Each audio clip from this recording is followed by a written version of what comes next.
All right, hello. This is our first audio. Not audio. We've done audio. That's our first video podcast. The other ones were all audio. So now you can see our faces, and hopefully we don't disappoint with how we look. I am James Herrera. This is David Lozano. I know his name. Don't think I do know his name. I was like, what's your name? And this is the Star Wars Stuff podcast where we talk about Star Wars stuff. And as you can see, we got a nice, pretty good setup here. I don't know, this is my place, so I'm a big nerd. And before we get started today, I want to give a shout out to somebody in Japan is listening to this podcast. I don't know, have I told you that? No, you have not told me that. There's Wow. I have this percentage and it breaks up like how many people are listening. Like 0.8 of our listeners are in Japan. So we have somebody in Japan listening to us, and a couple of people in Wow. Norway, I think, are also listening to us. Wow. And I think that's amazing. If you're out there, if it's you, follow us on Instagram. It's SWS Pod on Instagram. SWS Pod, Star Wars Stuff Pod. And follow us and write to us. I think it's pretty cool that people like around the world are listening to this podcast. So. I just want to give a shout out to them. Yeah, the question I have is, do they know where we're at? I don't think so. So Okay. we should tell them. Yeah, We maybe we live. should tell We are in South Texas. Yeah. That's where we live, in South Texas, a little town. Right now we actually record in a city called San Marcos, Texas. So Bobcats, go Bobcats! That's a college town, and that's where we are. So in case you're ever wondering, if you're listening, like where are these guys from? Yeah, we're from Texas. We don't sound like Texans, but We done? I don't think we do. But Okay. So, all right, our intro is complete, and now let us just dive right into Star Wars stuff. And this week we got a few stories popped up. What did you hear this week about Star Wars? Well, just recently I heard several things. The Lord Miller news. They elected to be credited as executive producers Oh my gosh! on Solo, Star Wars story. You mean they're the ones who are like, they're the ones who wanted to, like, are saying like, hey, we want to. Right, the verbiage was very interesting. They elected to be associate producers or executive producers. So yeah, I found that very, very interesting. They were talking at some type of animation type of get together, and they kind of revealed that, which kind of odd. But when you look at it, it seems like Ron Howard. There was a report that did come out that he essentially reshot everything that Lord and Miller did, and Lord and Miller had 2 weeks left on production. So Ron Howard reshot the whole thing, it seems like, and there's reports coming out that Lord and Miller were shooting certain takes 20, 30, 40 I heard about times. that too. And reports are Ron Howard got there and he was shooting every take 2 or 3 times and moving along. Yeah, because he's Ron Howard. He Right. knows So what he's doing. yeah, and the report said that inspired confidence among the crew and the cast, and they blew through it, and it was incredible. They apparently they met the May deadline, so Yeah. we're gonna get that film. I'm still thinking like next week they're gonna be like, kidding, it's gonna be pushed back to December. We just want to get ready for this movie. Like part of me thinks there's still a chance they're gonna push it back to December. I don't know. The timing will be weird because it's so close to The Last Jedi, an episode film. I mean, Lucasfilm has the real estate for Christmas. Oh yeah, And- they own Christmas. Right, they could own it now until forever. I don't know what the strategy is, but I mean, it's episode 9 is what going to come out in 2019, Christmas 2019. So I'm still waiting for them to push Solo back. I heard that when they were doing Lord Miller, when they were doing these takes, these 25, 30, takes, that they actually wouldn't give the actors much direction in between each take. They would just be doing the same thing over and over again. And finally, they were like, "Hey, this is kind of weird, man. Like, we're not getting anything from them." And the report I read, it said an anonymous actor went and told everybody this. An anonymous actor. We'll never know who it is.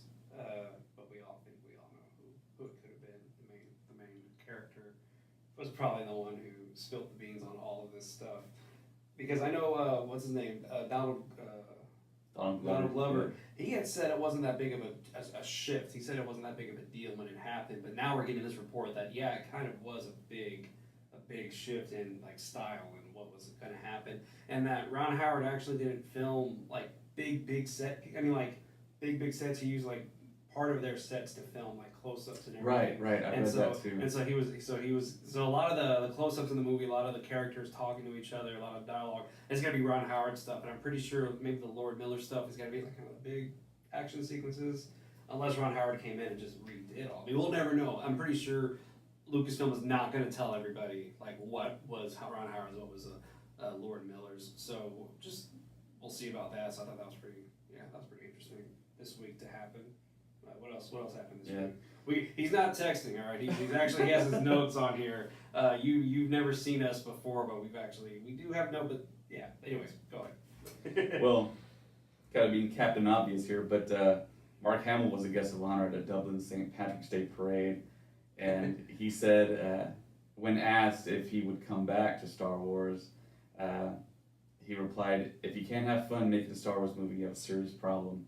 If he would come back and reprise his role, and of course he'd be a Jedi Ghost now. Yeah. Force Spoiler, Ghost. sorry. Right, yeah, spoilers for The Last Jedi. Spoilers for The Last So, Jedi. yeah, I mean, I really didn't want him to go.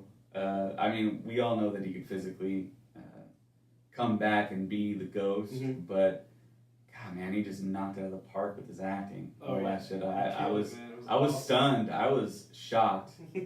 One of many shocks for me, but I was like, why hadn't he been in more films? You know, I mean, such a great actor. My friend Joseph is gonna get mad at us because he was like, I heard your podcast.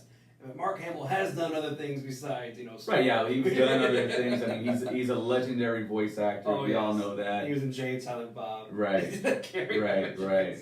Yeah, Corvette Summer. Yeah, I know, but just to have that level of acting ability, not to be in more stuff. Yeah. I mean, it was astounding to me. Him and Adam Driver. I mean, they were both awesome. Yeah, they were the standouts for sure. Heck yeah. And I was sad when Luke left, and it's like, man, but in the back of my mind, I'm thinking he's got to come back. Just the way Obi-Wan tells Darth Vader, you strike me down, I should become more powerful than you could possibly imagine. And Luke says something similar to Kylo Ren, where he says, "Strike me down in anger." Yeah, you know what I'm saying. Strike me down in anger, and I'll always be with you. Something like that to that effect. So I'm thinking that we got to bring him back. And what's really cool, I read the novel, Jason Fry's Last Jedi novel, and that moment when Luke is about to become one with the Force. The author describes it that Luke hears a voice, and it says, "Let go, Luke," which was what Obi-Wan was telling Luke when he was going through the trench. See, why didn't we get that in the film? Can you imagine how cool that would have been if Luke is looking and you just hear, "Let go, Luke," and then he just like, okay, and then he just disappears.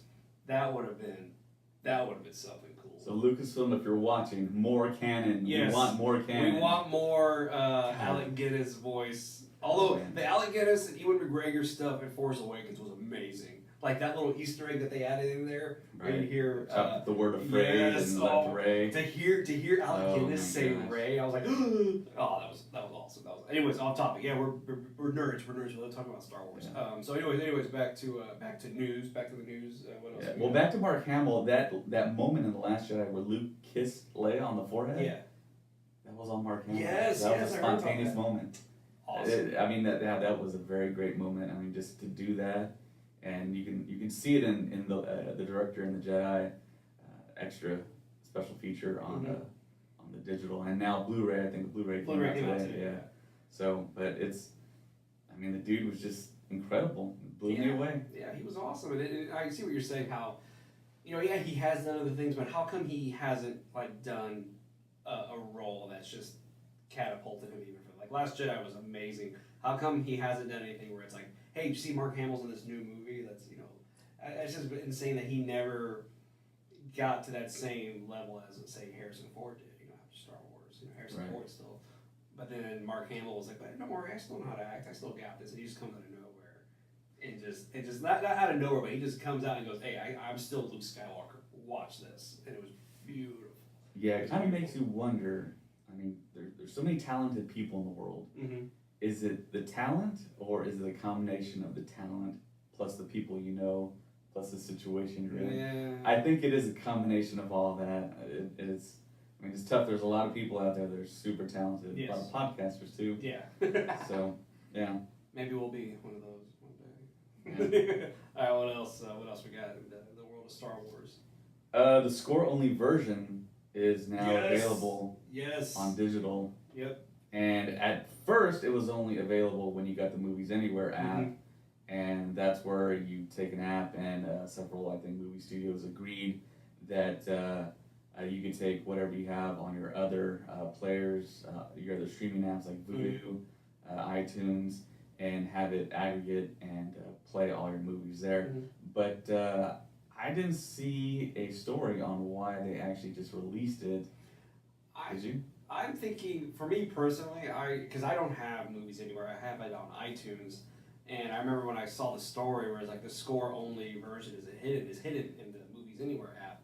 I got a little upset because I'm like, I don't have that. I bought it here. I want to be able to watch that version. And I think a lot of people just complain, and a lot of people like me didn't want to get the Movies Anywhere app and do all that. And so I think Lucasfilm's finally like, okay, here y'all go. Y'all can have your score-only version. And I was watching it the other day because I'm crazy when I watch Last Jedi like 50 times. I looked at it, and on the option of the iTunes movie, it said movie. I think it says like movie versions or something like that. You click on it, and it has the movie, the commentary, and then the score only one. And I was like, oh my gosh! So one of these days, I'm gonna watch it with just the score, just so I can hear just John Williams' amazing score. And we can talk about the music one day, because I think the music is something we need to talk about one day. But that's not today. And one thing I read this week about Star Wars was that if Lucasfilm said if they were to do a standalone Yoda film, Yoda would not be a puppet. He would be completely CG, 100% CG. Which I'm gonna have to say I agree with them on that, because even in Attack of the Clones and Revenge of the Sith, and then they went back and did Phantom Menace, Yoda looked a little rough, but he still looks pretty cool. Like, he still looks pretty great as a digital character. And just to know like how far we've come since then with digital animation, how realistic Yoda will look. Because I think if they do a Yoda movie, it's gonna be him when he's younger. Right. So it would be really weird to have a puppet of him younger walking around. And so I think CG would just be the best option. What's your opinion on that one? Well, when the Phantom Menace came out, I was totally for CGI, but then when I saw the result, and after several dozen viewings, I kind of didn't like the outcome and final product. And then when episode 2 came out, they made adjustments. They gave him a little ear wiggle, like the puppet gives off. And I was like, okay, that's an improvement, but still, I mean, the CGI character gave a really great performance. Oh yeah. And I was like, okay, I mean, it's kind of getting there. But then, of course, when The Last Jedi came out with a puppet, and they got the original molds back, they got the ladies who painted his eyes originally back. Yes, that's awesome. And the most accurate recreation of the puppet. At first, when you see the film, I think everyone has this kind of feeling towards it. It doesn't quite seem right, but as the scenes go on, it did feel a whole lot like Empire Strikes Back, kind of the Jedi Yoda. Yeah, when I first saw him in The Last Jedi, like when Yoda pops up, I thought it was a digital Yoda. I was like, they went with a digital Yoda just because the way the lighting was. Of course, he's a ghost now, so it's just different now. At first, yes, it seemed kind of from far away with the blue glow. Yeah, I was like, oh, they went with the digital Yoda. But then when they did the close up, I was like, oh my gosh, that's the puppet. Like that's. Yeah. And then I looked in for sure enough, Frank Oz was like, I can do this again. That was another fist pump moment for me in the theater. I know. Fun fact: the reveal of Yoda in The Last Jedi, when Luke is walking up to the tree and the camera is panning across, and all you see is just the ears of Yoda in his head. That was Frank Oz. Frank Oz had that idea. He says, it'd be a pretty cool reveal if you put the camera here and you come by and you just see the back of his head. And Rian Johnson was like, yeah, that would be pretty cool. And so that shot, he said that's Frank Oz was the one who gave him Yeah, in my theater when that happened, you could hear there was quite a bit of Yeah. girls in the theater. They started squealing, and I was like, It was you though. It was you though, right? Like you Okay, were. When I first saw The Last Jedi, I know we're just going everywhere, but when I Yeah. first saw The Last Jedi, the theater that I was in, nobody reacted to the movie. And it was so just. and that was opening night. It was opening night. Wow. And I'm sitting in the theater. I'm like, and I'm looking around. Everybody's just like, and I'm like, what are y'all watching? What's happening?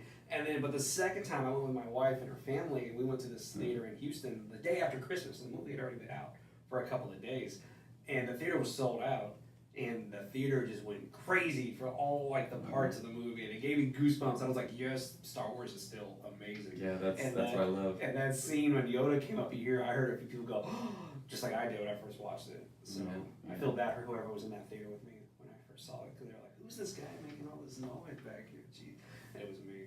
But, Yeah, when you told me that he was going to be CGI if they make more movies of Yoda, at first I kind of like said, nah, that's not the way to go. But I mean, if you're doing a younger Yoda, he's going to look different. Yeah. He's going to move differently. Yes. And I mean, it might be the best way to go.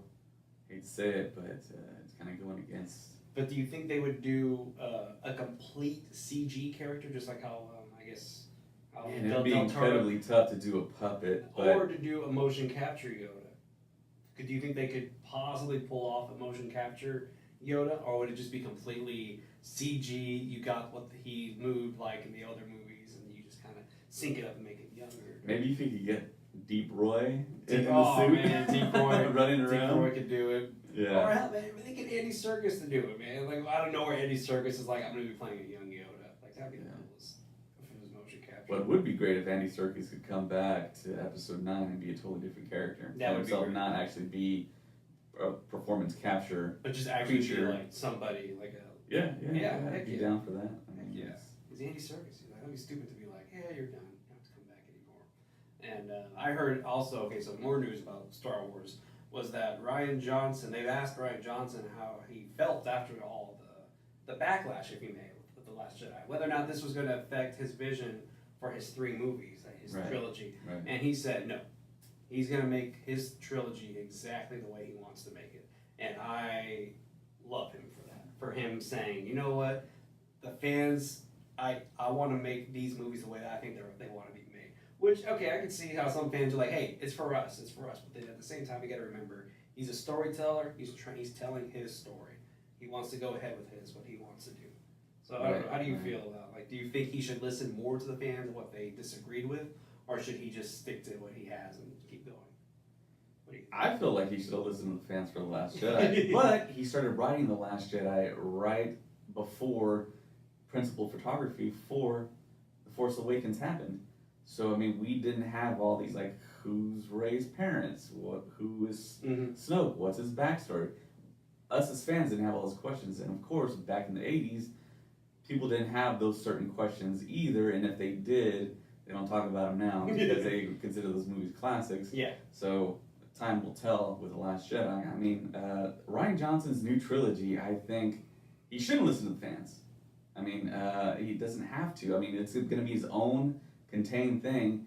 He's only bound by, I guess, the Force, the Jedi, the history of all that. But I mean, if he does a story on that takes place in one of the worlds in the Outer Rim, and it's just kind of away from everything, essentially a Star Wars story trilogy, comes up with his own characters, his own storyline, comes up with stuff we've never seen, it's probably not gonna have the same splitting of the fandom Oh, okay. that The Last Jedi had. Because it'll be brand new. It'll be like Right, it'll be his own thing, and people aren't gonna be like, well, we have to see this, we want to see that. Do you think he's gonna do episodic, like episode 1, 2, and 3, or Since he's doing 3, I would think it's just one big story. So do you Unless he does his own self-contained anthology series. See, that's what I'm wondering. Like, That would be interesting. Is he gonna do 1, 2, 3? Then one day he's gonna be like, I'm gonna do like 3 more. You know what I mean? Like, I don't. Like, part of me is wondering, like, is he going to do like 3 movies, and he's gonna opening crawl, and he's gonna call them episode 1, episode 2, and episode 3. I feel like the opening crawl is only going to be on the episodes on the saga films. So like films. the But the Skywalker films might end with 9. So it's gonna be. It's gonna be crazy. We're never gonna see another to imagine remember how Rogue One started. But we said that after episode 3 in 2005 I that we're know. never gonna get another Star Wars movie. But now we're continuing the story. We're Right. continuing Luke's story and Leia and Han, and now it's like now that they're gone, are we still gonna get that fanfare at the beginning, that Star Wars fanfare? Are we still gonna get that opening crawl at the beginning of Star Wars? Are we still gonna get the episodes, or is it just gonna be completely this is like a Star Wars story? Like it's just gonna start off and the movie's gonna go. Yeah, just bam, a planet. Yeah. Like in Rogue One. Dude, I'm not gonna lie, I hated that so much. Yeah. When it just goes, boom, and I was like, oh, come on. You couldn't be brave enough just to write something. Yeah. And the first 10 minutes of that movie, I'm just like, oh my gosh, this is such you could have cleared all this up within just a couple of seconds of reading it. But, I don't know. We'll see what they do. And then plus the writers of Game of Thrones, whether or not they're doing a trilogy too. Or did they even say trilogy? It's not what I read is just that series. They're doing a series of movies. So it's does that mean 3? Are they gonna do 6? Are they gonna do I don't know, Well, what we do know is Rian Johnson has a trilogy, Mhm. Benioff and Weiss have a trilogy, and then Jon Favreau is going to head up the the TV show. live action. Which you talked about last That week. were some, yeah. I need to listen to that. So yeah, I mean that's all on the slate, and And then in between all of this we're gonna be getting maybe an Obi-Wan, maybe a Boba Fett, maybe a Yoda movie. Oh, by the way, Lucasfilm, if you're listening to this and you want a good story for a Yoda film, I'm right here, man. I got a good. I should have told you about this. I was gonna promote myself. I'm Yeah. kidding. But I got a good Yoda story, when he was younger, and I think it would be pretty cool. And I want to see that. I want to see a young Yoda. I want to see the backstory of how it all started and tie in, Rey and tie in Luke and Han and Leia to Yoda's, upbringing. Because what's crazy, I was thinking about Yoda the other day. You know what Yoda's last words were before he died? yeah, I do. I just got to replay the movie in my head. He's going to reel after reel after reel after reel. Your father is that it? No, at the very end, he says, Uh-huh. Luke, there is another sky. Okay. His last words were Skywalker. His whole Okay, life wow. led to that moment. His final words were Skywalker. So for me to see a young film, a movie when he's younger, and then him to go up and grow up to see how his life was affected by this family, the Skywalker family, I think that'd be a pretty cool thing. And now somebody's got to take my movie idea, so there it goes. It's all Right. gone. Have an old Republic themed film, Mhm. and then have characters we don't even know, and then midway through the film we introduce Yoda. Yeah. And what I really want is for them not to announce it. If this situation were to occur, and just be totally blown away. You But can't, in you the can't age do of the that. internet, Yeah, also you can't do that. You can't just be kind of tough. and Abrams can do that with Cloverfield, where he could just be like, oh, by the way, here's a Cloverfield movie. We're like, oh, what? You totally Yeah. made this whole movie without anybody knowing about it. You can't do that with a Star Wars film. Everybody would know. Yeah. Everybody would know. Yeah. So, Yeah. JJ's got a lot of stuff going. oh yeah, is he deep in production, or is he still pre-production for episode 9 right now? I believe they're gonna start shooting in July. This summer. Oh, okay. So yeah, they're still in pre-production mode. Of course, we all know the script has been written. Mhm. It was presented to Bob Iger, I think, right around the time. I think it Last was presented the day of The Last Jedi. Yeah. The premiere night, he pitched it already. Yeah, and the code name for The Last Jedi was Space Bear, and code name for Episode 9 is Black Diamond. Which, have you heard the whole rumor of Black Diamond, what that? No. Okay, so Snoke has a ring on Right. in The Last Jedi, and apparently, if you look up, Pablo Hidalgo wrote that the Right. ring is actually mined from the rock on Mustafar, where, Right. where Vader's castle was, and Right. it's a black diamond. Well, So, I think a lot they of say it's actually obsidian rock. Obsidian. Okay, Yeah. Obsidian rock. That's But that's what I read, but I don't know. I mean, it could be in reference to that. I don't know. So, of course, all the theories, oh my God, Snoke's gonna come back. He's gonna come back, and if you, I know, like I said, this is our podcast. We're gonna talk anything Star Wars, so we're gonna go off in this. When Snoke dies, have you listened to what he says when he dies? The dialogue he's saying right as it happens. He's saying, I can't be tricked. Yeah. I can't. I know everything. I know what Yeah. he's doing. He's even now as he's turning the lightsaber, and at that moment he's turning the lightsaber. And he ignites the and he blade. ignites the blade and then kills his true enemy. Yeah. And so, like, part of me is wondering, like, whether or not Snoke was just messing with Kylo, messing with Rey, and seeing what he's gonna do. And who knows, maybe Snoke is pushing Kylo to go beyond what Vader did, how Vader killed Darth Sidious, you know, how Vader killed his master. And now maybe Snoke is saying, let me see what happens if Kylo Ren thinks he's so angry that he kills his own master. What's his potential going to be? Will he finally become the Darth Vader that I want him to become? You know, so there's like that whole theory that maybe Snoke is just masterminding this whole thing, and then in episode 9, when the movie starts, we're all going to go, oh my gosh, like it all makes sense now. Like, look, this is what he was doing the whole time, and yeah. Episode 9 to me, I think, can really catapult J.J. Abrams. If episode 9 is just spectacular, one of the best Star Wars movies, kind of across the fandom just agreed upon that it was a great film, I think it could really vault J.J. Mm-hmm. And I think we could get back to, where we were when The Force Awakens was here without all the negativity and all the arguments online, and everybody was so. I mean, but it's just so interesting to be in this place in Star Wars fandom and having JJ, where I think when he was announced, I think most people before The Last Jedi came out were kind of like, Yeah, I was. You go from JJ, and then he brought the franchise back essentially, the films, and then go to Rian Johnson, who was an acclaimed director, and be like, oh yes, he's gonna do something really, really awesome, really cool. And then going back to JJ, it's almost like he was almost like insurance in a way, just in case. But I don't think Lucasfilm thought what happened with the fandom was gonna happen with The Last Jedi. I don't think they thought that at all. But I mean, the contributing factors to getting JJ back. I mean, of course he's great. Mm-hmm. I love JJ personally. I mean, he's awesome. I've loved all of his films: Cloverfield, Mission Impossible 3. Dude, Mission Impossible. I mean, it's awesome. Star Trek 2009. Oh my gosh. Okay, I will say this about JJ. JJ Abrams actually got me to enjoy a Star Trek film. Right. I have been a Star Wars fan I don't know if you can tell. I've been a Star Wars fan my whole life. Mm-hmm. And I sat down in that theater and I was like, oh my gosh, this movie is amazing. You watched the special features, right? You're going to say what he said, like, I approached it as if it was a Star Wars film? Or Well, okay. They described the two franchises as if Star Trek was classical music, Star Wars is rock and roll. Yes.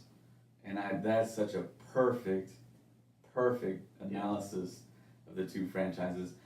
I'm a Star Trek fan. I mean, I got into it when I was younger. I liked the movies, but not as much as Star Wars. Oh, yeah. So, I mean, him going back and doing the whole Star Trek, revamping that franchise. A lot of Trekkies hated it, I know, I've heard. Oh, yes, and that's why I don't feel like I'm a true, like, Star Trek. Because I'm like, do you like Star Trek? And I always say, I like the Abrams Star Trek movies. Like, because apparently... You gotta be careful who you tell that to. Exactly, because now that's a whole other genre of Star Trek. And now we have the J.J. Abrams Star Wars movie. Right. And I felt with The Force Awakens, and I know we said this on our first podcast, of just how difficult it was for Abrams to have to get everybody back to see the movie again. Right. Like, that was the key. We got to bring this whole new generation. We have to bring the old generation and the new ones back in. And now I'm wondering whether or not, now that he has everybody here, and now that, you know, Last Jedi did what it did and ended where it ended, whether or not Abrams is going to just blow, like, everyone with, like, it's going to be the biggest movie. It's going to eclipse even Avengers Infinity War. You know, like whether or not he has that power. Because I honestly think Abrams has that power to create one of the biggest, if not the biggest film in cinematic history with Episode 9. I am going to say that. I think he has that power to do that. I don't know. I just don't see a scenario where Episode 9 is going to break Episode 7's records. I just don't see that scenario because Star Wars came back. Star Wars did it 3 times. Once in 1977. Biggest movie of all time. And then another time in 1999. Biggest movie. Phantom Menace. Biggest movie of all A time. long span of time we had to wait for Star Wars film. Then again in 2015. And, I mean, I was predicting a $250 million box office opening weekend. Oh, man. And I was typing that online, on Facebook. I was telling people it's going to do 250. It's going to hit 250. There's enough seats in America to hit 250. And I was chastised. I was told I'm crazy.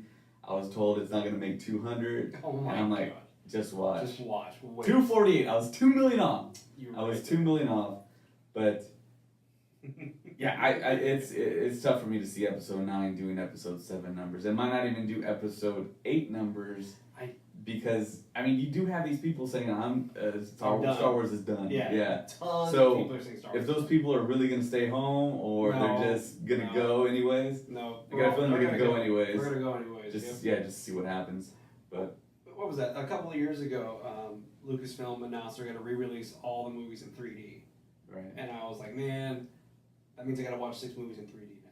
And they only did the first, The Phantom Menace, but apparently that movie made so much money that it became like in the top 10 grossing films of all time, and that during that re-release. Right. Like, and that's when I realized. I think that's when Lucasfilm made me realize, hey, people are still like eager, like people are still wanting to see it on the big screen. So I think all the naysayers, and even the people who hated The Phantom Menace, still want to go watch a Star Wars movie on the big screen again. So I'm thinking all these people are like, man, I'm done with Star Wars.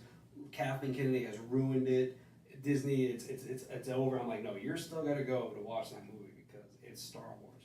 Solo, am I crazy about it? I'm a little on the fence about it. Am I gonna be there opening night to watch it? Oh yeah, I'm gonna wait in line to get my ticket so I can go watch it opening night. I'll tell you right now that it's like on video and audio, I've been hyped for Solo for a while. I to hear that it's one of the best scripts written by Lawrence and Jake Kasdan. Yeah, true. I mean, that kind of got me hyped. And Lord and Miller coming on. I love Lego Movie. Lego Movie. Yeah, I loved it. I mean, so good. yeah, it was incredible. But to have the whole thing in the background of them getting terminated and Ron Howard coming in, but I still think it's gonna be underrated, and it's coming out Memorial Day weekend. And you ask a family, what do you want to do on Memorial Day weekend? You want to barbecue? Or you want to go watch a Star Wars movie? Right. You want to barbecue, eat, and then what do you want to do? I mean, there's a Star Wars film in the theater. I mean, families are gonna flock. Oh yeah, it's gonna make a ton of money. But like as for whether or not I buy that actor as Han Solo yet, I'm still on the fence. I'm still on the fence about this guy.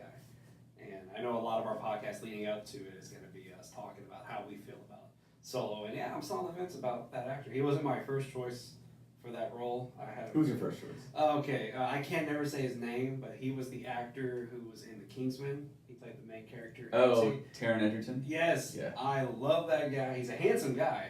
And he's a really handsome guy. And he's funny. He has that swagger to him. That swagger, like he knows he's the best. And I was like, man, that's Han Solo for me. Like when I heard about it, I was like, that guy should play him. And then I found out later that he was like one of the last like 3 or 4 actors to be in the running for that. Who was your first pick? Well, my pick was kind of dark horse up until he got a role playing young Harrison Ford in The Age of Adeline. It was Anthony Gruber. Right? If you look him up on YouTube, he has an awesome Harrison Ford impression. He's got tons of views. He looks like Harrison Ford. It looks like his mom basically had an affair with Harrison Ford. Right. And he'll admit it too. It's like, Mom, what'd you do? But he looks like him, and he can manipulate his voice to sound like him. And they didn't pick him. They didn't pick. He doesn't have the resume. I think he worked. Strangely enough, he worked at Weta in New Zealand. That's awesome. And he was there around the Avatar time, I believe. And then he left, and I think to pursue acting, and then he got the part for Age of Adeline. He had a very minor role, but still, I mean, he looks like Harrison Ford. And they didn't go with this guy. No, he had the height, the looks, the voice, but I mean, Alden Ehrenreich. He was hand select. Well, not hand selected, but found by Steven Spielberg at a bar mitzvah. Really? Yeah. I did not know that. Right. Steven Spielberg found him at a bar What? mitzvah. Yes. What was this? That is a true story. Several years back. I mean, because he's done several films. He's done Hell Caesar. He's done. I think what was it called? The Creatures film. Was it Beautiful Creatures? I was about to say Heavenly Creatures, but that's a Peter Jackson, Kate Winslet film. No, I don't know. Like I've never seen him. Like he did another one with Warren Beatty like last year as well. Huh. Like that's the only time I've ever seen that guy. It was Hell Caesar. I could not stop laughing at him. I thought he was. If you've never seen Hell Caesar, That's him with him and is it Ray Fiennes? Yes, and they're trying to say the line. It was the funniest thing. I was almost crying of laughter watching the scene between him and Ray Fiennes. And it's like, okay, this guy's great, but is he Han Solo? Is he a young Harrison Ford? Great. But then in the back of my mind, I'm thinking, man, when Heath Ledger was announced as the Joker, I thought that was the dumbest choice in the whole world. And then the movie came out, we're like, all right, that was kind of the greatest casting decision in history. So part of me in the back of my mind is thinking, I hope I get proven wrong. But until then, I'm like, no, I don't see him as her. Even his voice, his mannerism, I'm like, I don't know. Maybe they're gonna show us a trailer soon that we're all just gonna go, oh my god, it reminds me of him. Right. And speaking of actors in Solo, the actor that's gonna steal the film is Donald Glover. As Oh, yeah. Lando. Everybody's I think saying for that. sure he's gonna steal the film. That dude is super talented, and he's got the. I mean, just looking at the pictures alone, that looks like Lando. Yeah. Oh yeah. When I saw gambling. that, yep. Yeah, doing Lando stuff. And Thinking Lando thoughts. I love that the salute thing. Right. They did a callback to the Return of the Jedi. Right. Salute. I was like, that's pretty sweet, man. And before I forget, let me talk about this. Do it. So when he does that salute in the co-pilot chair, that's his droid. I guess these are minor spoilers for Solo. Although I'm not quite sure. I mean, that this could go off on a little tangent, but that's I think his droid. His droid, I think, is voiced by a female actor, and that droid, it's rumored, could be in the end a part of the Millennium Falcon. So apparently the thought is the mainframe from that droid gets pulled out and installed into the Millennium Falcon. Therefore the Millennium Falcon is almost sentient. And we find out about that. That's kind of a theory that's floating around. You know, you say that, and I think it's in The Last Jedi. If I'm not mistaken, it's in The Last Jedi novel.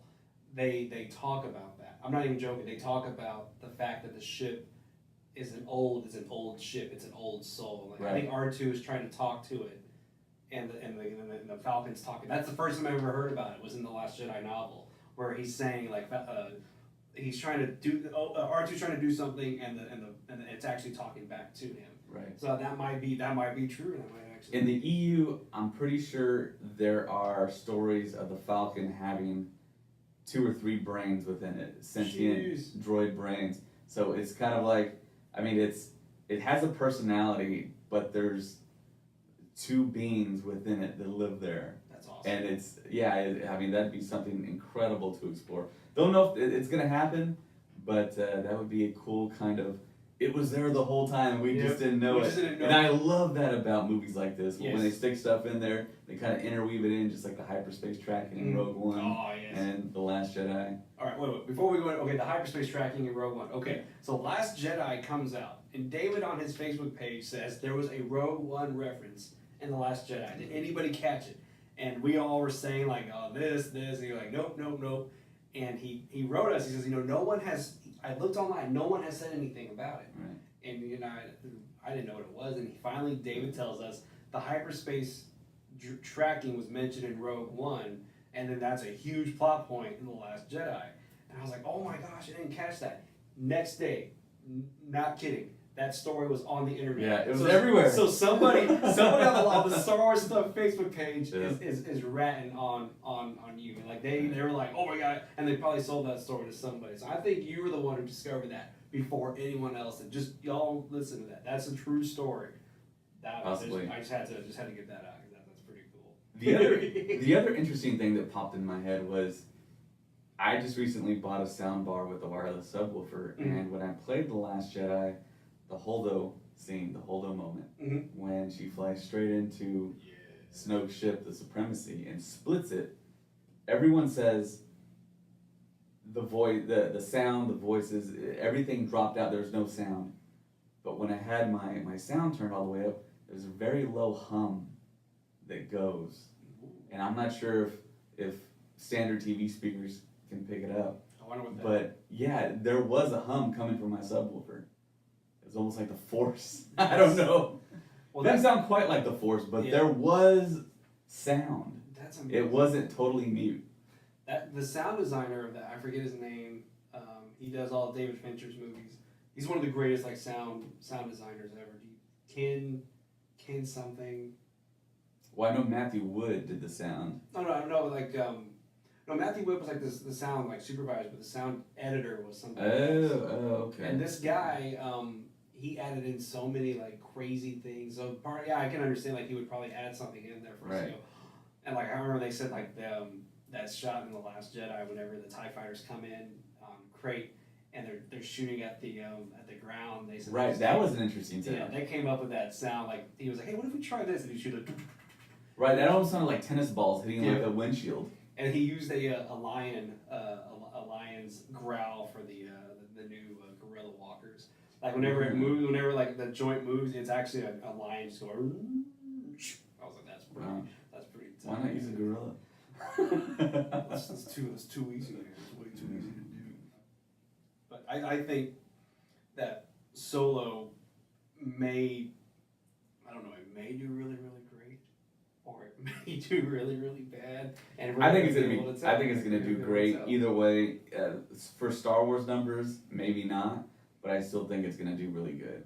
But I'm really optimistic that it's still gonna do really good. I mean, I don't care what all these people say, because I mean, we're on the inside, and I know you probably watching and listening are probably on the inside as well, and you've probably heard most of this stuff. But I mean, the general public has no idea Lord Miller got terminated. Oh, yeah, Ron yeah. Howard came on late, and they have no idea. So I mean, the general public just sees the trailer, sees a Super Bowl spot. Mhm. Everyone got hyped, and then they got the trailer, and I think they're all kind of like, "Wow, we're getting Star Wars film this Oh, cool. soon." Yeah, it's funny. I guess because we're crazy. I consider myself a crazy person. We know. So whenever somebody's like, "When's the next Star Wars movie coming out?" I'm like, "Which one?" Like, what do you mean? I'm like, "Well, there's a Star Wars story coming out, and then there's the Star Wars Episode 9. They're making another one." I'm like, "Oh my gosh, what is wrong?" Like, and then in the back of my head, I'm thinking, I can't get too angry at these people. Like. I can't completely shun them, because they're not crazy like that. They don't keep up with this. And like my dad, love my dad to death, but he'll never figure out how the order of the movies, how they came out. He's like, I don't get it. I'll never understand it. And like I'll drop that. All right, this is what happened. This is what, and then he's like, oh, can't grab it. One day we'll actually do the history of Star Wars. We'll do the history of Star Wars podcast. But yeah, I love that meme that floats around. It's I wear a Star Wars T-shirt, and someone comes up to me and say, "Hey, did you know there's another Star Wars movie coming out?" You're like, cool. Or for me, it's whenever like like people are like, "Hey, Star Wars is on Netflix. Rogue One's on Netflix." I'm like, okay, yeah, I've had I it. know. Like, hey, James Last Jedi came out on Blu-ray today. I'm like, I've had it for 2 weeks. So like, I don't understand. The other day I was walking through the store and this kid was wearing a Star Wars shirt, and I had another Porg shirt. Believe it or not, it's a 3 Porg moon. I've seen that. The cool greatest design. T-shirt in the history Yeah, of it T-shirts. looks like something Bob Ross painted. Yes, or it's something. amazing. And this kid was walking through, and I was waiting for him to look at me just so I can go like yeah. And he didn't look at me. I was like, man. And I go into the Disney store because I always had to go to the Disney store whenever I'm anywhere. And this guy comes up, hey man, I like this shirt. I was like, thank you very much. Us Star Wars fans appreciate art. So it seems clearly like you're Team Porg. Oh yes, Team Porg all the way. Yes. Well, what do you think about the Crystal Foxes? I like the Crystal Foxes a lot. Yeah, I like them too. I wish they would have been in there more. Like, Right, I remember when I first saw them in that trailer, I was like, ooh, those look pretty wicked. And I honestly thought the Crystal Foxes were gonna, because I didn't realize like the part they were playing, and at that point they were releasing some of the like the promotional footage for Rebels, and there was the wolf in there. And so for a second there, I thought the wolf in Rebels was something that was The going to be the last wolves, Jedi. Yeah, but then in the end, I was like, oh well. But then in the back of my mind, I think that would have been pretty cool, like to tie it all in. But no, the Crystal Foxes were great. I just wish there would have been more. Yeah. I wish they would've- You know the proper name, right? What is the proper name? Volptex. What? Volptexes. What is that even like? Well, Pablo Hidalgo, he named them, Of and course. he, since he has Hispanic heritage, he Mhm. named them after the word wolf in Spanish. Ooh, So that's where he got that from. that guy. I want that guy's job. Yeah. He has one of the coolest jobs. If you don't know who he is, he's a guy who he's been with Star Wars since I don't know how long he's been with them, but he's The early 2000s. yeah. Because I remember I think in one of the commentaries of the prequels, he's there, like he's talking with George Lucas because he's been there and he's actually helping craft all these stories. And every movie you see, every book that comes out goes through him and his team. and they're the ones who are making sure everything's being tied together and there's no discrepancies across it. So I mean, just to have a job, just to be like, all right, Yeah, just to be a part of the story all group. right, here we go. We got the new script, so let's read it, and we got the new novels, so let's read. Because I'm a big novel. I love reading it. I love reading the novels, and there's actually a part in the Last Jedi novel where they don't show it in the movie where Rey is getting into the escape pod on the Falcon. It actually says on like on the pod, it says, "If lost, please return to Han Solo," or something like that. Wow. And so part of me is wondering if in Solo they're gonna show him like writing that like. That would And be then awesome. and then another fun fact was that when Rian Johnson wrote The Last Jedi and he brought the dice in, he had read J.J. Abrams' script, and there's that scene in the script where Han Solo comes out to the Falcon and puts the dice back, like he pulls them out. He's had them the whole time, pulls them out and puts them down on the Falcon. They shot the scene, but then they ended up cutting it, and then Rian Johnson was like, "Well, man, I put the dice in my script because of that moment." But he still kept it there anyways. And so he wrote the dice in there, and it was a big deal. And then I heard Pablo Hidalgo say like, "Hey, those dice might come up again really soon. Just giving you a heads up." And so it's gonna be in Solo. Like these dice are now gonna be a huge part of Solo, and they're a big part in The Last Jedi. It's all this like the dice is being tied in everywhere now, and I think it's pretty cool. Like, Let's play over under here. What's the over under on seeing Jabba, Boba Fett, and Greedo in Solo? oh no, I don't want to see any of them. No. I don't want to see any of them because if they have all three of them or one of them, it's almost gonna be like the random cameo scene in Rogue One with those two guys from Yeah, Ponda Baba and Dr. Evison. That part, I was like, oh, y'all were just like, oh, look who it is, And as cool as it was, in the back of my head, I was thinking, you were just throwing it, trying to, almost like when Finn picks up the ball in The Force Awakens, he's like going like this. Oh, y'all see this, and he throws it, And so for me, if they have any of them, okay, Boba Fett, I'll take Boba Fett. If Boba Fett shows up somewhere in Solo, but no Jabba. To me personally, there's 100% chance Boba Fett's going to be in this film. And it's going to blow everybody. Everybody's going to go, yes! Everybody's going to scream. Everybody's going to go nuts. What if he was like the main villain? Dude, okay, if they do that, that's the coolest marketing Lucasfilm has done yet. Like, to hide him from everything. No set pictures, nothing. And then the movie starts, and then what do you know? What do you know? There's a picture that Ron Howard took that he put on his Instagram where you can kind of see a silhouette of like a Mandalorian type of helmet. Jeez. But would he be that? He would do that. Man, but just imagine. And I say 100% chance we get Boba Fett. I 100%. say He said that on Star Wars. 85% chance we get Jabba. And Jabba might be in the film, like kind of like setting, like moving the story forward. I think so. I'd see Greedo more than Jabba. I think Greedo is going to show up. I think. What about the bounty hunters from Empire?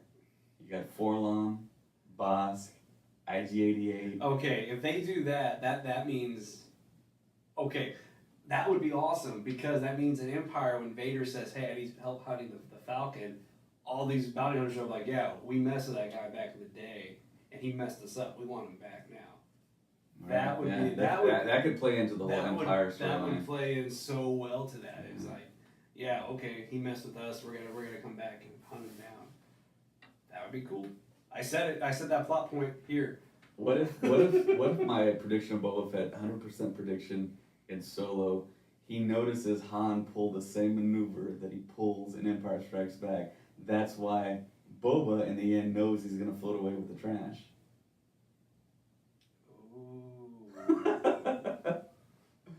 Wouldn't that be kind of interesting? If that happens, I'll be like, man, Boba Fett, you sneaky son of a... that. That's pretty cool, man. Wow. I'm excited. Hey, you're getting me more excited for Solo. Look at that, man. I think you should be. I mean, we're gonna get Chewie. We're gonna get Lando. Yep. We know Lando's gonna be a slam dunk. Well, almost. I mean, there's stuff to say, but I mean, pretty sure fire that Lando's probably gonna steal the show, and probably fans are gonna be clamoring for a Lando Star Wars story, which we're probably not gonna get. No, but I hope we don't. No. But I mean, if this film does well, if we go and support it, if we show the love, there could be a sequel. I don't know. My friend Joseph, the reason why the talk of the trilogy came out was because there's actually a trilogy of books that are written in the EU, the Legends now, where it's a legend of Han Solo growing up. So he knows all about it. He goes, that's why there could be a trilogy if they do it that way. And in the back of my mind, though, I hope they do what they did with Rogue One, which was Star Wars story. We don't need a sequel because that would be too much. That's way too many Star Wars movies telling like the same story. You know what I'm saying? Well, a lot of industry insiders think that it could get to a point where there's a film in the summertime time period. I guess we're considering February now due to Black Panthers. The start of the summer movie season now. Apparently, the films can make money there, just like Deadpool did as well. Between that time and May and Christmas, so release a movie in that time period and then at Christmas and just do 2 movies at a time. Jeez, and then have a live action series going on the app. I mean, they got the money to do it. They got the resources. They got the money to that's crazy. You know, when they first bought Lucasfilm, when Disney first bought Lucasfilm, some of the rumors that were going around were you would get your episode 7, but then you would get you would get a story, a Star Wars. I forget what they called it. I think at that point they were just called anthology. Yeah. You would get a Star Wars anthology movie. And I love that name so much and better. They did away with it. But anyway, but what it would be was it would be 7, an anthology story that would then bridge the gap into the episodic 8. Almost how the Avengers do, like Iron Man, Thor, Captain America, Avengers. And then Captain America, Iron Man, Thor, Spider-Man. You know, like Ultron and now Infinity Wars, and like that was what people were thinking Disney was gonna do with it. Was they were gonna, and in the back of my mind, I thought that'd be pretty cool to see, like how this isn't a Star Wars episode. This is just a story in between them that ties in to the big one, which would be Episode 8. So like in a way, the Episode 7, 8, and 9 would be like Avengers, Age of Ultron, Avengers, Infinity War. Kind of like how Agents of S.H.I.E.L.D. is doing with the whole Marvel Cinematic Universe. It's kind of something that's there, but kind of ties in. Then you have like one big actor show up for a little bit, and then that would have been an interesting thing. But I just don't want, like, I don't know, like 4 seasons of Rebels was amazing. That was a great run for that show. If they would have done more, everybody would have realized you're just milking this. Well, essentially, I think they are going to do more. They're going to do another animated series. I know, but like for this particular story, you know what I mean? Like for that. Well, what do you? I think the characters from Rebels are going to show up again. Well, I get what you're saying, but like they could have.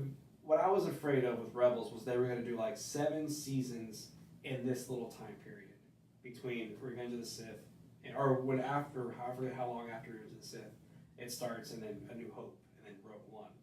And so it was like if they were to do like more than 4 seasons, it would have been like you guys are just milking it. But they were really smart to say 4 seasons, we're done. We'll bring them back, but as for this story, it's over.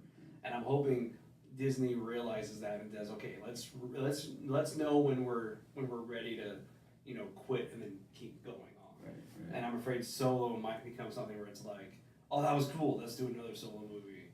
And it's like it's a prime opportunity to do Rogue 2 when all the Bothans die to get the plans of Mon Mothma. Dude. Do you know what a Bothan looks like? No, what is a Bothan? You want me to tell you what a Bothan looks like? Yeah. I found out in 2015, waiting in line at Celebration. I asked my good buddy Carl, I said, do you know what a Bothan looks like? He brought it up on his phone. A Bothan basically looks like, almost like a mix between, it's like a humanoid horse camel man. That's what it kind of looks like to me. It looks almost like Joe Camel, but with hair and long ears. That's what a Bothan looks like. And the interesting thing is, if you look, it's very, very subtle, very, very quick, but there is a Bothan in Return of the Jedi. When you have that one scene where you have Lando talking to Han in front of the big matte painting, you can tell it's a matte painting now. Yes. There's a guy in the corner, if you're watching it widescreen, there's a guy in the corner. He is a Bothan, and he has the mask on, but he has a helmet over the mask. which a lot of people don't know. But you can kind of see the outline of like a So they actually had a a Bothan head. Yes, but they didn't actually show the actual Bothan face. Do you think they would do that? Rogue 2? Have you At heard? this point, You've heard the she says mini Bothans. yeah, you thought Minnie? No. Apparently, there's this thing out there where there's a character actually named like Manny Bothans. Oh, okay. So there's like Okay, a joke I was where, thinking the other where way. she says Manny Bothans died to bring, and she like stops and thinks about like this one guy that died to bring him this information, and it's like that'd be a cool movie, like Mission Impossible movie with this guy named Manny Bothans. Yeah, I really wouldn't mind it at all. Just to see a bunch of stories that kind of just revolved around and just kind of floated around the original trilogy stories. Which okay, so the novels now are doing a pretty good job of like saying certain characters now Right. were there, to where it doesn't mess up the story anymore. And it's like, man, that's really cool. Like there's a character in the Aftermath series by what's his name, Chuck Wendig. Yeah. I'm on the second book. What are you laughing at? There's a little joke about a podcaster who keeps on repeating his name. And everyone that watches keeps on complaining and keeps on telling them it's pronounced Chuck Wendig, not Chuck Winding. It just sounds like he's saying Chuck Winding. Well, I know that much in Windig. All right, I got that, But he says it so fast, I mean, he's talking so right? rapidly. Yeah, you said it perfect. But he keeps on saying, it sounds like Chuck Winding. And every time I hear his name, I think Chuck Winding. Chuck Wendig. Shit, I'm going to be saying that from now on. Chuck Wendig. Right. Got it. He wrote, in this book, he writes about this bounty hunter who was actually hired to kill Leia during the Battle of Endor.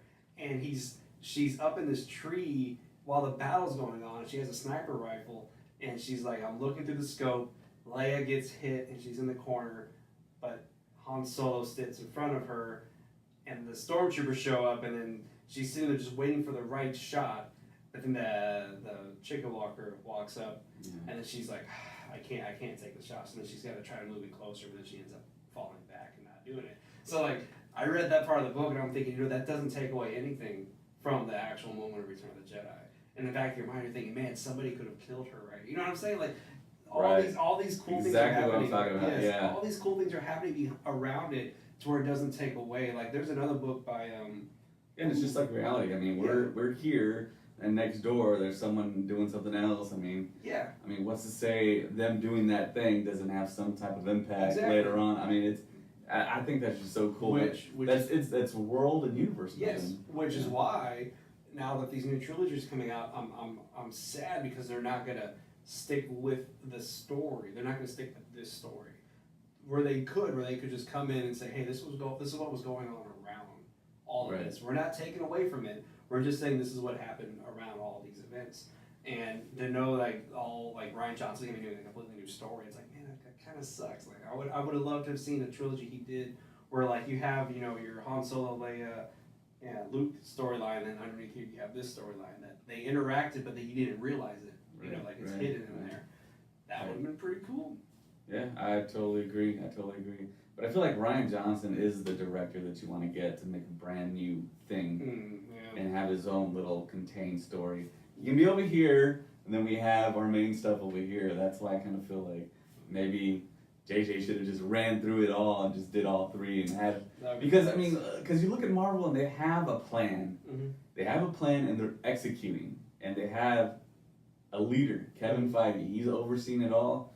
He's saying yes to this, no to that. He brought on Edgar Wright. He got rid of him, brought in Peyton Reed because their visions of what Ant-Man should have been were different. Mm-hmm. So he made the decision, and Ant-Man I thought was a great film, and now it has a sequel coming out.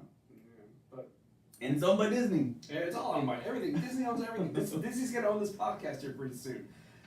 Favreau's, Favreau's show, live action show, should be something like that. Like I said, something that is along with the trilogy, but its own. But it interacts with the trilogy in very obscure ways, where you're like, oh, that was so cool. Like I never thought about that character was there during this time. That would be cool. I would watch that a lot. Well, man, to me right now it feels like Favreau's like one of the ultimate sweaty sweaty dudes about Star Wars, and he's gonna get down dirty. He's gonna get the grit back. Yeah. He's gonna get a total like New Hope feel, and I think he's gonna knock it out of the park. I think Disney made a great call with Favreau. Oh yeah. But see, I kind of had the same feeling with Ryan Johnson too, and I didn't quite get what I thought I was gonna get. But to me, I feel like Jon Favreau is just one of those fans that turned famous, and of course, I mean, a lot of hard work acting and directing, producing. He has tons of great films, and I mean, he just has it. He's gonna cast and do the right story. I mean, he's gonna be all over it. I think he's locked in. Yeah. Every time I talk about Jon Favreau, my dad always says, "Oh, that guy from Rudy." Like, yes, did you ever see Rudy with Sean? He was the Astin? friend, right? Yes, he was the friend. Oh, okay. And so it's amazing to be like, that's him. Like now Right. he is in charge of the Star Wars live action Right. stuff going on in Disney now. Right. And there he was just this chunky friend Right. to Sean Astin. Right. And now he's And when Friends was on, he was, I think, Rachel's boyfriend, and he was an MMA fighter. And I remember him from that. And before then, when I was younger, he was in the movie Swingers with I've Vince Vaughn. I've never seen it. Yeah. I've never seen it either. I've seen bits and pieces, but yeah, that's where I remembered him. And then he was in from. the Replacements, or Yes. with Keanu Reeves. He was like that good, Yes, yeah, he had a this big crazy part, football yeah. player. And I remember when And I it saw was like borderline cheesy. yeah. He Yeah. was over the top. And then when I saw Elf, I was like, Elf was pretty good. I'm like, wait, Jon Favreau directed that? I was like, Yeah. well, and then he's in there. I'm like, what he's doing now? It's like Jon Favreau. He's gonna be a name now. He's So right. So I was on the negative side with Favreau until I saw the movie Chef. oh my god, yes. That's just one of those movies that is just from top to bottom great. If you've He never got all his friends to act in it. Yes. He called in every favor. Yep. And brought in all his friends, all his super famous friends. But I mean, oh my gosh. Hey, Dustin Hoffman in there. Yeah, Yeah. Robert Downey Jr. Yeah, Robert Downey Jr., Dustin Hoffman, John Scarlett Leguizamo. Johansson. Yeah. Robert Downey Jr. Yeah, I mean, it's an awesome movie.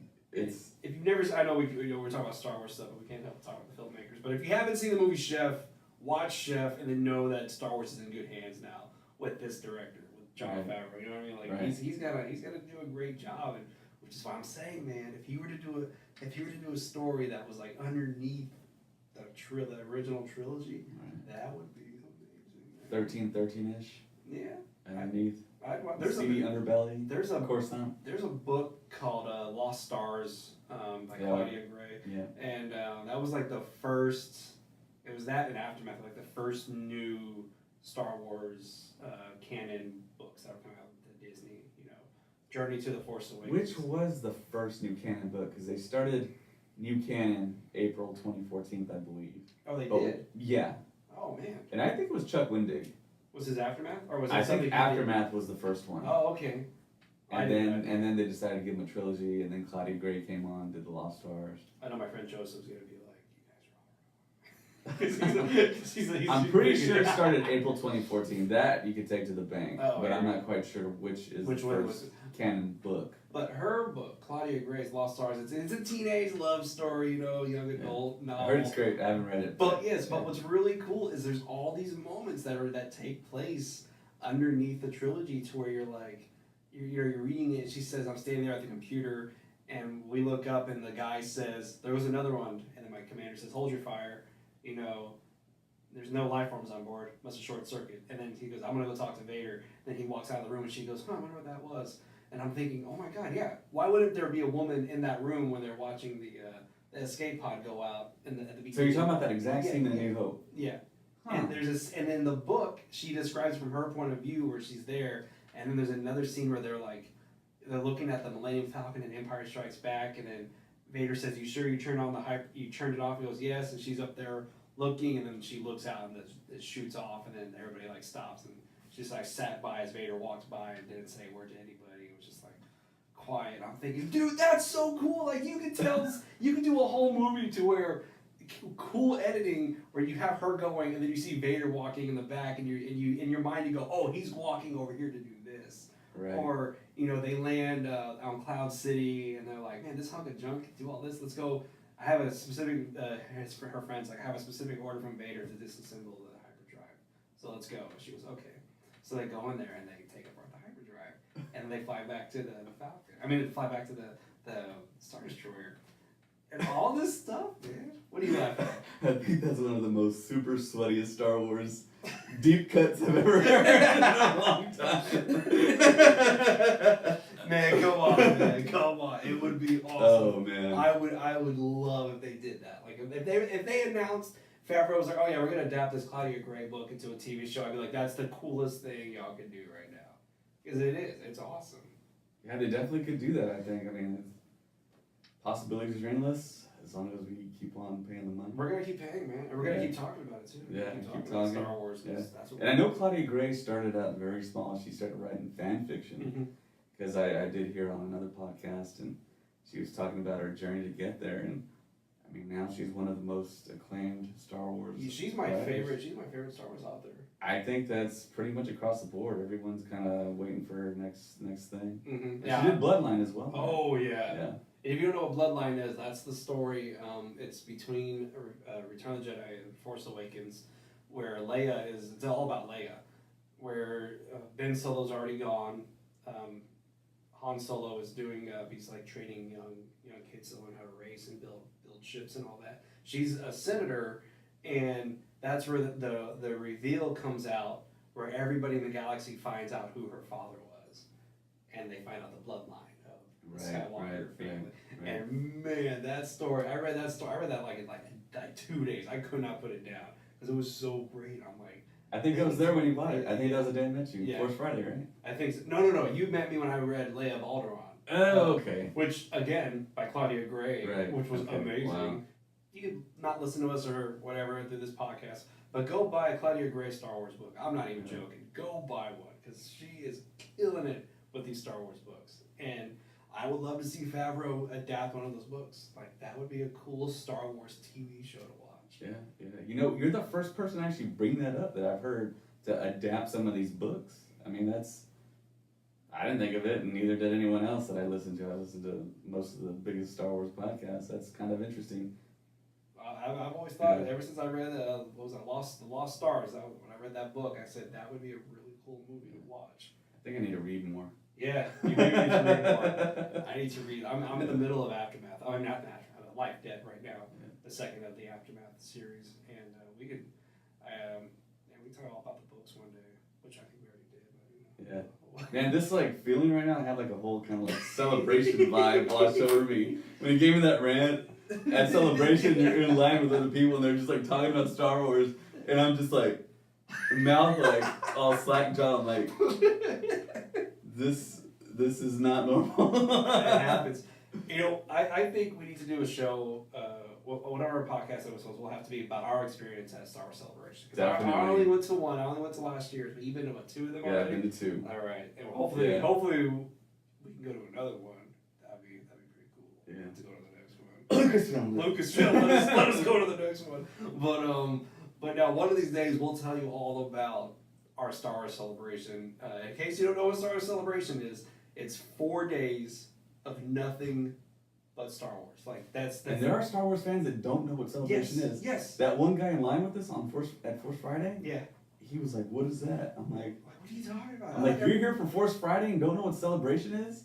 Like, what are you doing? It's like, did you step out of a time machine from the 1900s? It's crazy, but no, I don't want to spoil that one. But that was his jacket. I don't know if you can see. Right. Is actually from it was from Star Wars Orlando, Celebration, yeah. Orlando, and I couldn't get it because I waited in line for 5 hours to get a shirt, the Last Jedi shirt, and they had nothing else there. But you know what? It was worth it. It was worth it.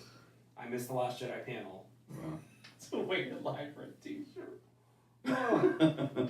I'm not bitter at all about that, but It was awesome. that was amazing. That was amazing. I sat in the very back row, and I took my green lightsaber, my Skywalker lightsaber, hoping that there would be a green saber in the film, which we did get. Yeah. But we didn't get him in action with it. So. But yeah, I think we're good for the day. Yeah. Episode 6. This is episode. I think okay. So now after this The one, return we're actually in the return of the Jedi. The Jedi. Yeah, this is the return Slash Blue Harvest. / Revenge of the Jedi, if you may. Oh yeah. There's another deep cut. Sorry. But everyone out there listening and watching. Yeah. Well, hopefully y'all were entertained by this one. everybody out there listening. And now you get to see what our faces look like again. I hope we didn't disappoint. But yeah, thank you for listening to us. Next week we're gonna meet again, and we'll have another topic to talk about. And, I think we should probably talk about Celebration because around this time, I think April time period. Yeah, that's what it was. They just might announce Celebration. Oh, really? For 2019, possibly May the 4th as well, possibly around. So we don't know. They're keeping us in the dark, just like every other. I will say this one thing about before we go about Celebration. I went to the closing ceremony, hoping they were gonna say when it was gonna be again. Right, and I was watching it on an iPad driving back home to Texas. Oh, I was there. I was in the room. I was in the room, and he comes out and says, "We'll see," and he goes, "As for our next celebration, we'll see you." And everybody was thinking, "We'll see you at Anaheim, California, 2019. We'll see you at wherever." Right. He goes, "And we'll see you next time." And Oh, and you can just hear the whole audience go. I think most people went to the closing ceremonies just to find out, Yes, that's so the they only can start reason their I went. planning. That's the only reason I went, but we'll get into that next week about Celebration, and I'll wear my my Orlando Celebration Orlando shirt, and we'll talk about all the cool stories we had while we were there, and I have a lot of funny stories while we were there. But I think that's it for this week. Thank you for listening.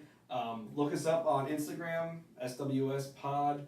Look us up. We're on Apple Podcasts. We're on Google Play Music. We're on Stitcher. We're on TuneIn, SoundCloud. But this is gonna be our first one up on YouTube. We're also gonna put our other two up on YouTube as well. Right. Just with our logo, because we didn't record ourselves like we did this time. Right. And I really hope this thing did record. If not, then Yeah. we're just looking at nothing for a long time. And also look us up on Facebook, Star Wars Stuff. Yeah, Star Wars Stuff. Fan group. And it's the only one on Facebook. Like, you type in Star Wars Stuff, and that's the one you're going to find is David's. Yep. So, again, thank y'all. And may the Force be with you. Always.